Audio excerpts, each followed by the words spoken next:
Hi hello, ഇന്ന് എനിക്ക് കുറച്ചധികം സ്പെഷ്യൽ ആയിട്ടുള്ള ഒരു ദിവസമാണ്. Today is my birthday. പ്രായമാവും തോറും എന്ത് ബർത്ത്ഡേ, എന്ത് കേക്ക് കട്ടിങ് എന്നൊക്കെ ചിന്തിക്കുന്ന കൂട്ടത്തിലുള്ളവരാണോ നിങ്ങൾ?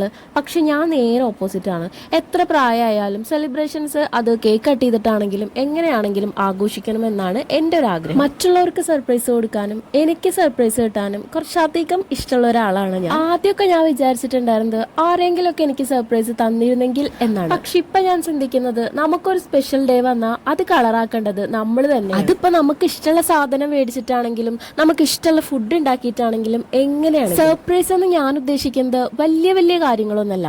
അതിപ്പോ ഒരു പൂവാണെങ്കിലോ ഒരു ചോക്ലേറ്റ് ആണെങ്കിലോ happy birthday, happy wedding anniversary എന്നൊക്കെ പറഞ്ഞിട്ട് നമുക്ക് ഇഷ്ടപ്പെട്ട ആൾക്കാരിൽ നിന്ന് ലഭിക്കുമ്പോൾ അതല്ലേ ഒരു രസം. ഞാൻ ഒട്ടും പ്രതീക്ഷിക്കാതെ ഇപ്രാവശ്യത്തെ എന്റെ ബർത്ത്ഡേക്ക് ഇക്കാടെ വക ഒരു ഗംഭീര സർപ്രൈസ് ഉണ്ടായിരുന്നു. ഞാൻ സർപ്രൈസ് ആയിട്ട് അന്തം കൊന്തൊക്കെ പോയിട്ട് നിൽക്കുന്ന വീഡിയോ ഞാൻ വേറൊരു വീഡിയോ ആയിട്ട് പോസ്റ്റ് ചെയ്യാം. ഗിഫ്റ്റ്സ് ഒക്കെ കിട്ടിയില്ലെങ്കിൽ അതിന്റെ ഒപ്പം ഒരു ഫോട്ടോ അത് നിർബന്ധമാണല്ലോ. ഈ ഗിഫ്റ്റും ഹാമ്പറൊക്കെ ചെയ്ത ആളുടെ ഇൻസ്റ്റ ID ഞാൻ കമന്റ് ബോക്സിൽ കൊടുക്കാം. അപ്പൊ പറഞ്ഞു വന്നത് എന്താന്ന് വെച്ചാൽ നിങ്ങൾക്ക് ഇഷ്ടപ്പെട്ട ആൾക്ക് ചെറിയ സർപ്രൈസ് എങ്കിലും കൊടുത്തു നോക്ക്.